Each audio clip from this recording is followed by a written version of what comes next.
धाकड़ खबर, बेखौफसमा बेबाक अंदाज।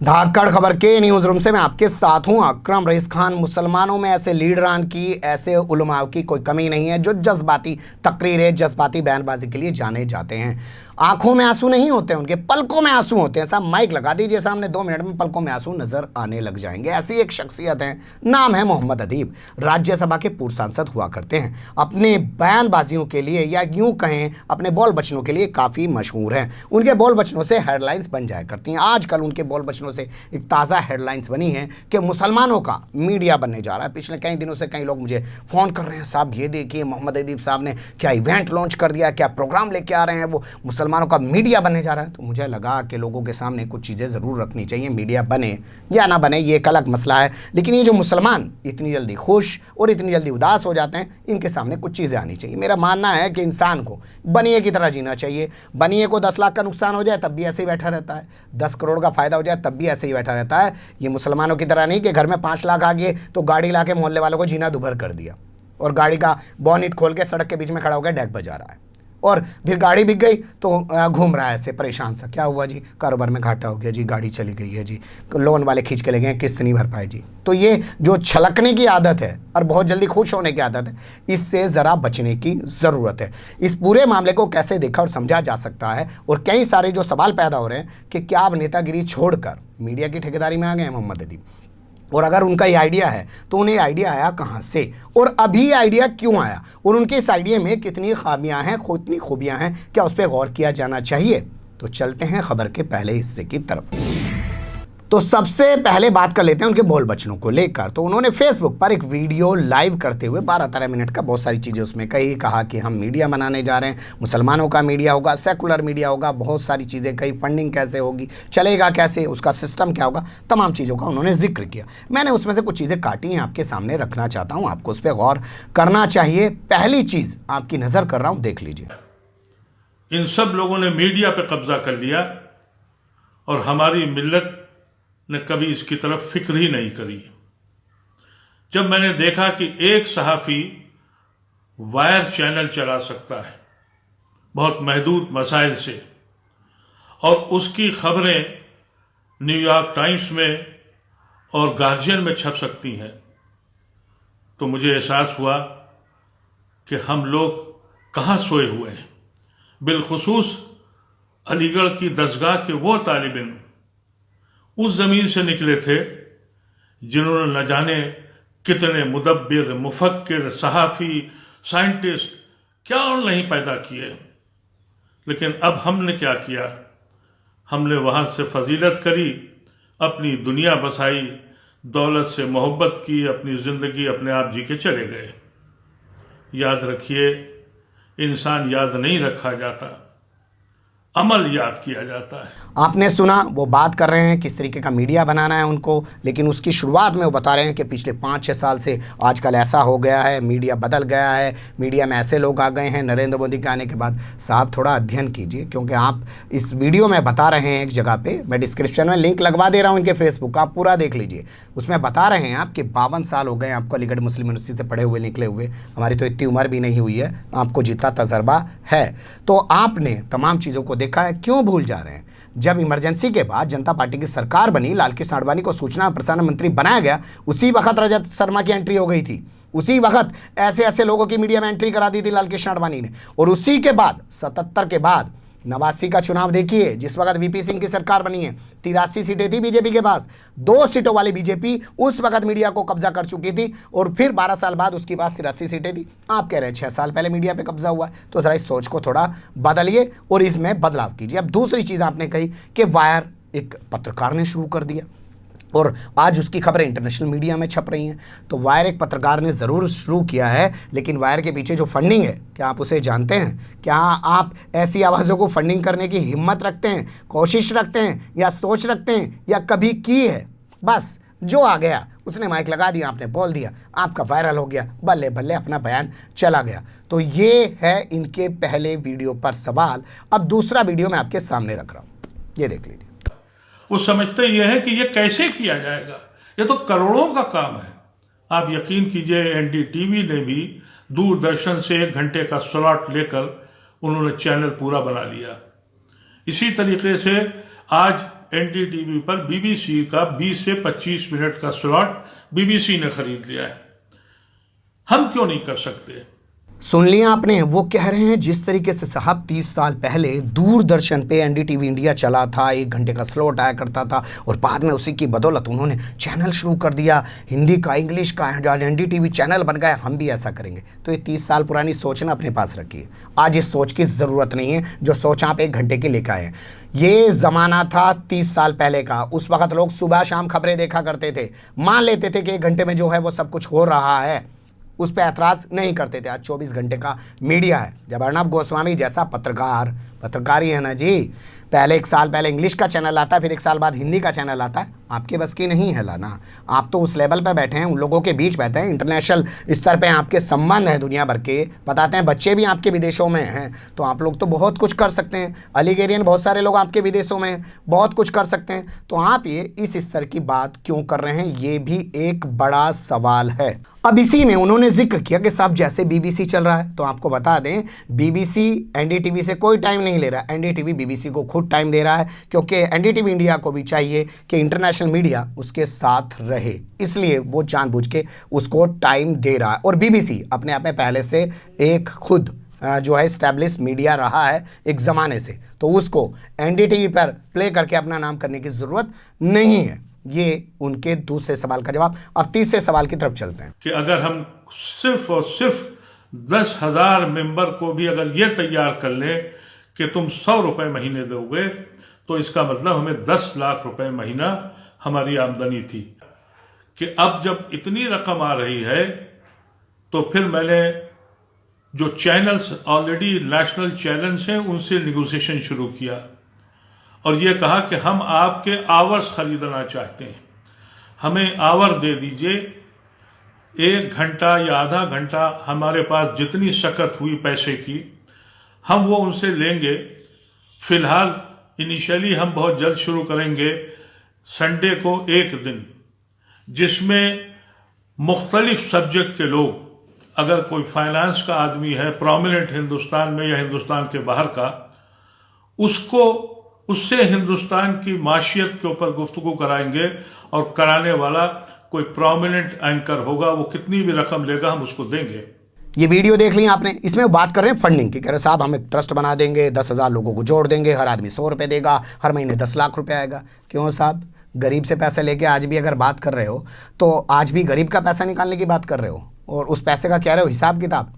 पहले के लोगों ने पता नहीं कितना बटोरा, कोई इंग्लिश के अखबार शुरू करने के नाम पे ले गया, कोई किसी और नाम पे ले गया, किसने हिसाब किताब दे दिया। तो ये जो फार्मूला है, इससे बेहतर ये होता कि आप अपने अलीगेरियन टाइप के जो लोग हैं उन्हीं को कहते कि हर आदमी 10,000, 20,000, 1,50,000 इतनी वो सक्षम हैं, हर महीने इतना देगा, हम लोग एक मीडिया खड़ा करेंगे और मेन स्ट्रीम मीडिया जो 24 आवर चले, सैटेलाइट मीडिया खड़ा करेंगे। और अगर हम कह रहे हैं वो भी नहीं करते, वायर की तरह खड़ा करना चाहते हैं, तो वायर का हिंदी भी है, वायर का उर्दू भी है, वायर का इंग्लिश भी है, उसी तरीके से करिए, डिजिटल मीडिया को करिए। लेकिन ये कौन सी सोच लिया है कि साहब आधे घंटे का 1 घंटे का स्लॉट ले लेंगे जी, वहाँ पे 4 लोगों को बिठावेंगे जी, प्रोमिनेंट पत्रकार जो हैं उनको लाके वहाँ रखेंगे और उनसे काम करावेंगे। क्या ये सवाल उठना लाजमी नहीं?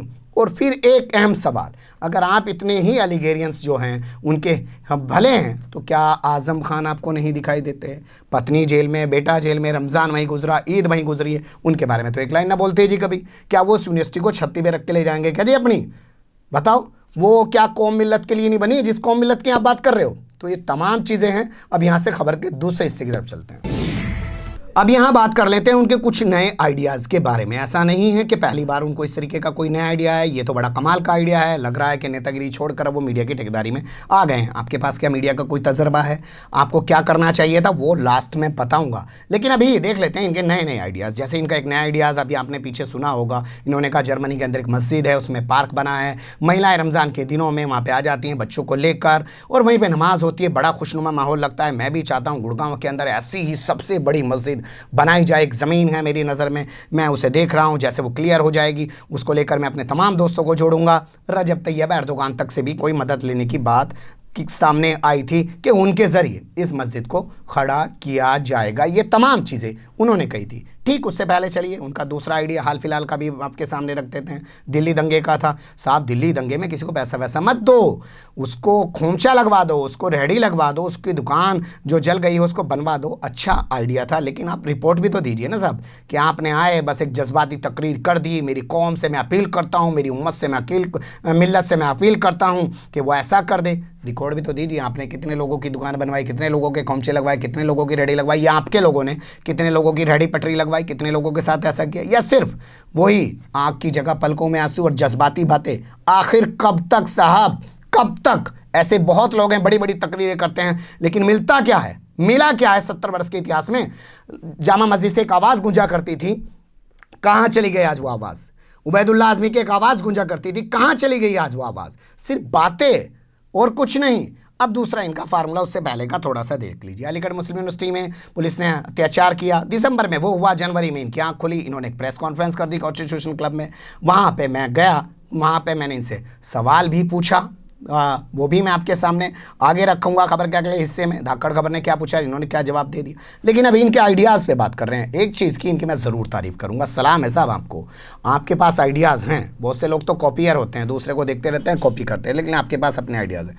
उससे पहले 2019 के लोकसभा चुनाव को देख लीजिए। वहाँ पर क्या होता है, शिवपाल सिंह यादव, अखिलेश यादव अपने भतीजे से अलग होकर, अपने भाई मुलायम सिंह यादव से अलग होकर एक राजनीतिक पार्टी बना लेते हैं। ये फटाक से वहाँ पहुँच जाते हैं, भाई साहब प्रेस कॉन्फ्रेंस कर देते हैं। मैं एक इंटरव्यू करता हूँ, इनसे पूछता हूँ कि आप वहाँ क्यों गए?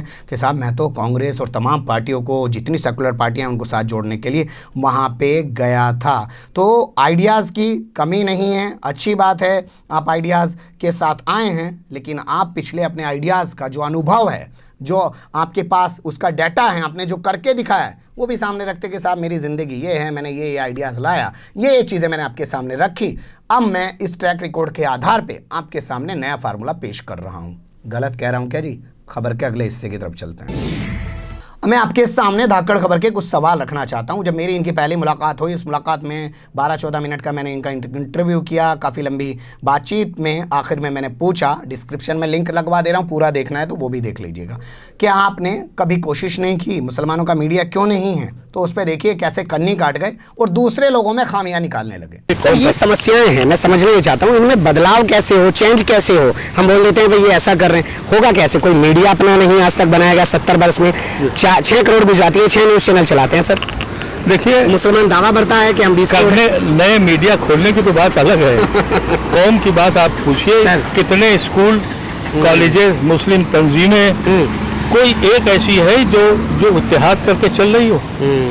आप जहाँ भी देखिए, यहाँ इस्लामिक सेंटर है, हमारी ओल्ड बॉयज एसोसिएशन है, जमात उलमा है, उसमें भी चचा भतीजे हैं, आपस में जमात इस्लामी है, जो जहाँ बैठा है कि हम इस पे काबिज कैसे हों। अच्छा, बस वो सिर्फ कब्जे में लगा हुआ है। तो देखिए कुछ चीजें बहुत क्लियर, माजरा चाहूंगा सर, वक्त की थोड़ी कमी है, फिर किसी और रोज देख लिया आपने। अब आपके सामने मैं इनका वो कॉन्स्टिट्यूशन क्लब का वीडियो रखना चाहता हूं जो इसी साल 15-16 जनवरी के आसपास का है, जब इन्होंने प्रेस कॉन्फ्रेंस की और इनके साथ बशीर अहमद खां बैठे हुए थे, वो भी अलीगेरियन रहे हैं। पर आप लोग 1 महीने बाद क्यों जागे? 15 दिसंबर का इंसिडेंट है, जामिया के फौरन बाद वहाँ पे हो गया था, और आज 16 जनवरी है, 1 महीना 1 दिन जी। इतना टाइम क्यों लगा आप लोगों को जागने में? जागने का सवाल नहीं, हम तो उस दिन से बेचैन हैं और आज भी बेचैन हैं। जागने की बात नहीं है, हम बेचैन हैं।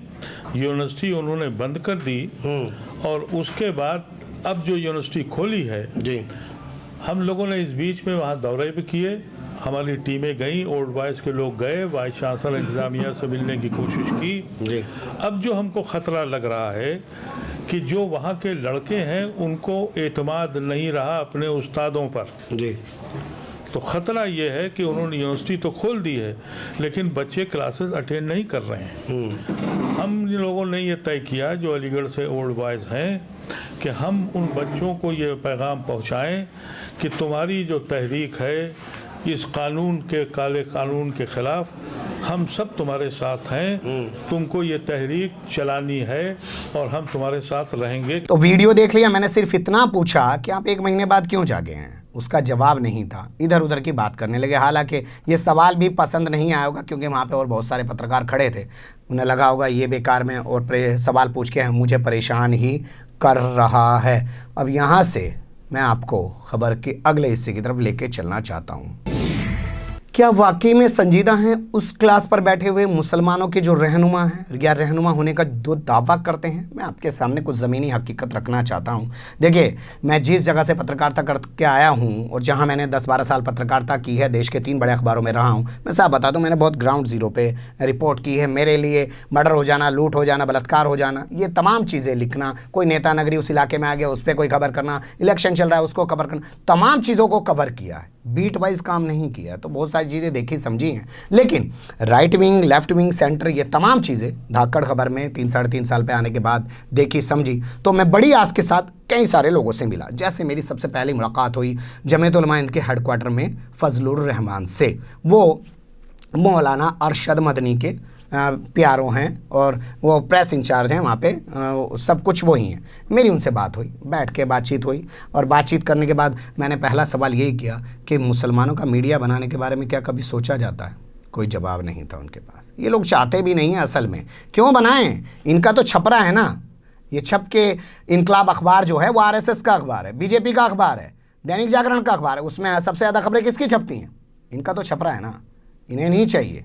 खुश हो रहे हैं RSS के बीजेपी का अखबार में अपनी खबर छपा के, सबसे ज़्यादा खुश हो रहे हैं। ये क्यों हो रहे हैं वो आप लोगों को सोचना पड़ेगा। अब दूसरा नाम, ज़कात फाउंडेशन ऑफ इंडिया के चेयरमैन डॉक्टर ज़फ़र महमूद साहब। मैं उनके कई इंटरव्यू कर चुका हूँ। एक रोज़ मैंने उनसे बात की, सर आप तो पिछले 20 साल से ज़कात फाउंडेशन ऑफ इंडिया चला रहे हैं, बहुत सारे IAS IPS निकल के जा चुके हैं, 100-200 के करीब जा चुके हैं, आंकड़ा उनके पास। हमने कहा अगर आप इन 100-200 IAS IPS को ही मिला दें और आप उन्हें कहें कि ज़कात फाउंडेशन ऑफ इंडिया ऐसे ही चलेगा, लेकिन आज एक ज़रूरत है मीडिया की, हम एक मीडिया खड़ा करना चाहते हैं, तो उसके लिए आप कोशिश करिए। कोई कोशिश नहीं की, उल्टा मुझे कहा नहीं काम करो यार, छोड़ो ये सब, हर कोई काम हर आदमी थोड़ी करता है, हम नहीं कर सकते काम, आपको कुछ हम हेल्प कर सकते हैं, एक एप्लीकेशन दे दीजिएगा, 1000 रुपये महीना हम आपको दे देंगे। ये उनका कहना था। तीसरा बड़ा नाम आपके सामने ले देता हूँ। शख्सियत से तो बात ना करवाई, क्योंकि वहाँ पे पहले से एक पत्रकार बैठा, उस पत्रकार को पहले ही ये डर सता रहा होगा कि ये आएगा यहाँ पे और पता चला इसकी बात हमारे आदमी के समझ में आ गई तो पता चला मैं ही नहीं रहा। हालांकि मैं वो वाली पत्रकारिता करता नहीं हूँ। ICC इस्लामिक कल्चरल सेंटर के जो प्रमुख हैं सिराजुद्दीन कुरैशी, उनकी बात कर रहा हूँ। वो चुनाव जीत गए साहब। चुनाव जीतने के बाद जब 2019 में चुनाव जीते तो मैंने उनसे बात करने की कोशिश की, उनका इंटरव्यू करने की कोशिश की, लेकिन वहाँ जो पत्रकार बैठा वहाँ वो किसी और के पैर शायद जमने नहीं देता जी, या उन्हें भी आइडिया नहीं आता। तो ये तमाम हालत है इन लोगों की। ये लोग नहीं सोचना चाहते हैं। क्यों नहीं सोचना चाहते हैं वो आपको सोचना पड़ेगा। और क्या सिर्फ जज्बाती बातें करते रहेंगे और लास्ट में हम आप ये कहेंगे अगर अच्छा भाई सारे कीड़े कहानी तो निकाल दिए तूने, यो तो बता दे अच्छा कैसे होगा। तो अच्छा होने का तरीका ये था कि कम से कम अगर चलिए आप पूरे देश पे फोकस नहीं कर सकते हैं, आपकी बातों से लग रहा है कि आपका फोकस बिहार चुनाव है इस वक्त, आपने कहा भी अपनी बातचीत में, तो चलिए छोड़ देते हैं पूरे देश की बात, दिल्ली की बात करते हैं। तो दिल्ली में आज डिजिटल मीडिया के जितने लोग हैं, जो एक अच्छे लोग हैं, जो एक अच्छा काम कर रहे हैं, जर्नलिज्म का शऊर रखते हैं, वो नहीं है कि लिए अपना माइक सड़क पे कहीं भी गुजर गए। मैं तो कहता हूँ बल्कि उनको भी बुला लीजिए, कम से कम उन्हीं को साथ में बैठा के एक सिर जोड़ देते, एक उनका फेडरेशन बना देते, उन लोगों में से लोग सेलेक्ट कर लेते, उनके पीछे बैकएंड पे एक टीम खड़ी कर देते जो रिसर्च करके उनको खबरें देती, वो पढ़ते बोलते। क्योंकि आज इससे बड़ा मीडिया तो कोई हो नहीं रहा है जी। तमाम आज तक को देखिए, तमाम चैनलों को देखिए, पूरे के पूरे डिजिटल प्लेटफॉर्म पे उन्होंने कब्जा जमा लिया, क्योंकि उन्हें पता टीवी देख नहीं रहा आज के राम में। और ये कह रहे हैं साहब 30 साल पुरानी सोच के साथ आधे घंटे का 1 घंटे का स्लॉट लेके आएंगे। अच्छा बुरा जो भी लगा हो ना, जैसे धाकड़ खबर सवाल उठाता है वैसे ही धाकड़ अंदाज में तेरा जवाब दीजिएगा। मुझे झेलने में कोई दिक्कत नहीं है, जहाँ मैं गलत होऊंगा खड़ा होकर कहूँगा। जैसे मैंने अभी कहा कि उन्होंने मुझे कहा कि 1000 रुपये महीना दे देंगे, ये बात का मतलब ये भी निकल सकता है कि शायद मैं उनके पास पैसे मांगने गया था, समझ गए ना जी।